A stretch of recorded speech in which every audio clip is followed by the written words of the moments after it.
masa datang ngomong langsung udah sampai gudang. Setelah itu juga akan impor lagi, bahkan ya, ini untuk memastikan bahwa kita memiliki cadangan strategis stok.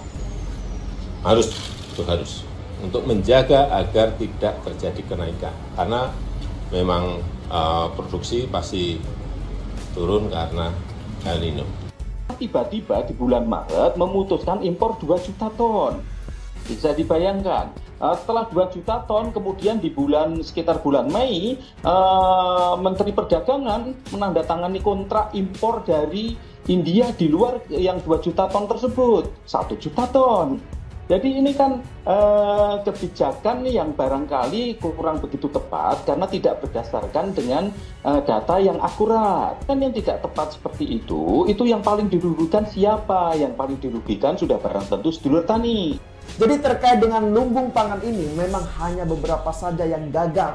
Dan salah satunya itu adalah yang ditangani oleh pihak Kementerian Pertahanan di bawah komando Prabowo Subianto. Namun sayang, targetnya ini masih belum sesuai harapan. Proyek yang awalnya menjadi prioritas dan tanggung jawab Prabowo Subianto justru semakin berantakan. Indonesia tanah air beta, pusaka abadi nan jaya. Presiden Joko Widodo pada tengah bulan Desember 2023 mengumumkan akan mengimpor bahan-bahan pokok dari India dan Thailand untuk memenuhi kuota pangan nasional Indonesia. Akan mengimpor 1 juta ton beras dari India dan 2 juta ton dari Thailand. Presiden Joko Widodo mengklaim impor dilakukan untuk ketahanan pangan di tanah air. Kata dia, kedua negara sudah menandatangani kesepakatan impor tersebut.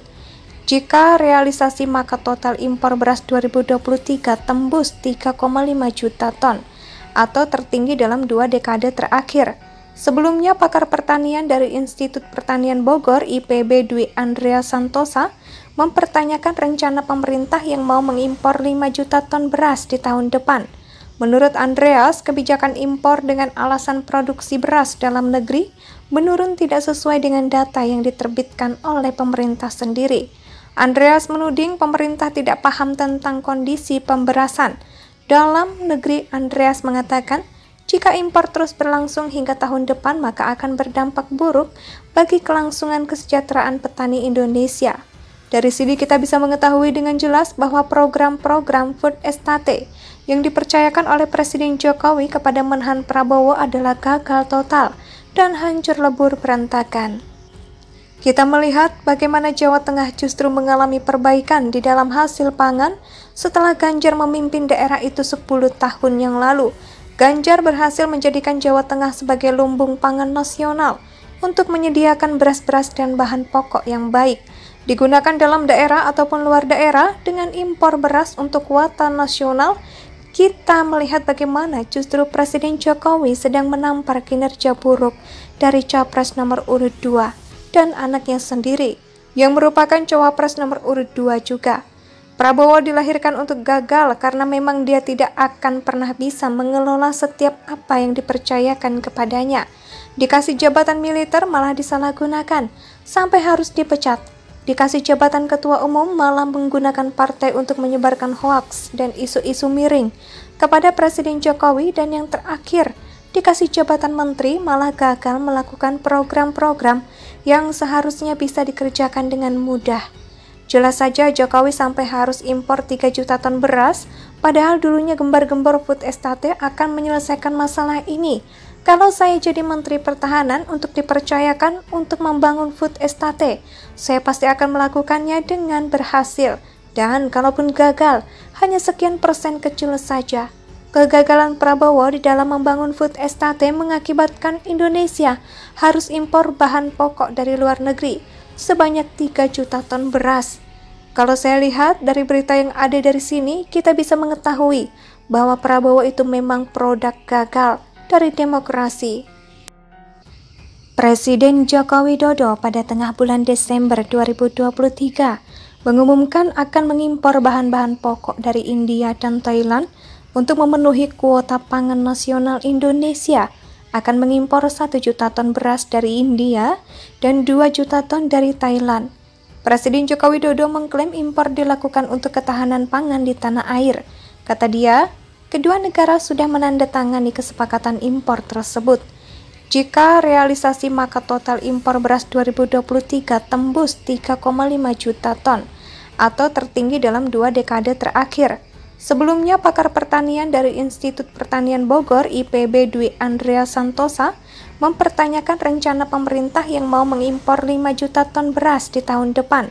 Menurut Andreas, kebijakan impor dengan alasan produksi beras dalam negeri menurun tidak sesuai dengan data yang diterbitkan oleh pemerintah sendiri.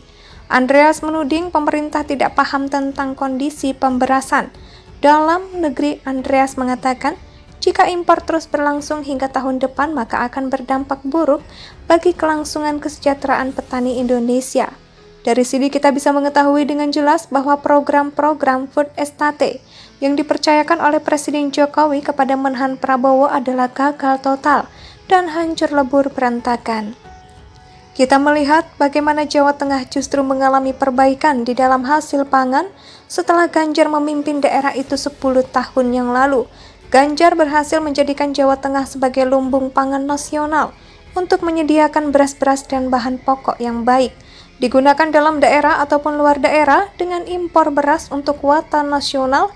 Kita melihat bagaimana justru Presiden Jokowi sedang menampar kinerja buruk dari Capres nomor urut 2 dan anaknya sendiri, yang merupakan Cawapres nomor urut 2 juga.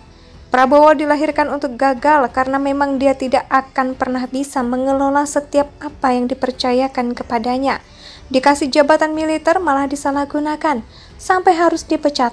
Dikasih jabatan ketua umum malah menggunakan partai untuk menyebarkan hoaks dan isu-isu miring kepada Presiden Jokowi, dan yang terakhir, dikasih jabatan menteri malah gagal melakukan program-program yang seharusnya bisa dikerjakan dengan mudah. Jelas saja Jokowi sampai harus impor 3 juta ton beras, padahal dulunya gembar-gembor food estate akan menyelesaikan masalah ini.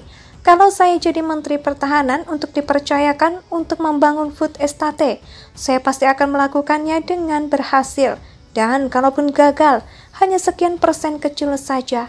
Kegagalan Prabowo di dalam membangun food estate mengakibatkan Indonesia harus impor bahan pokok dari luar negeri sebanyak 3 juta ton beras. Kalau saya lihat dari berita yang ada dari sini, kita bisa mengetahui bahwa Prabowo itu memang produk gagal dari demokrasi. Indonesia sejak dulu kala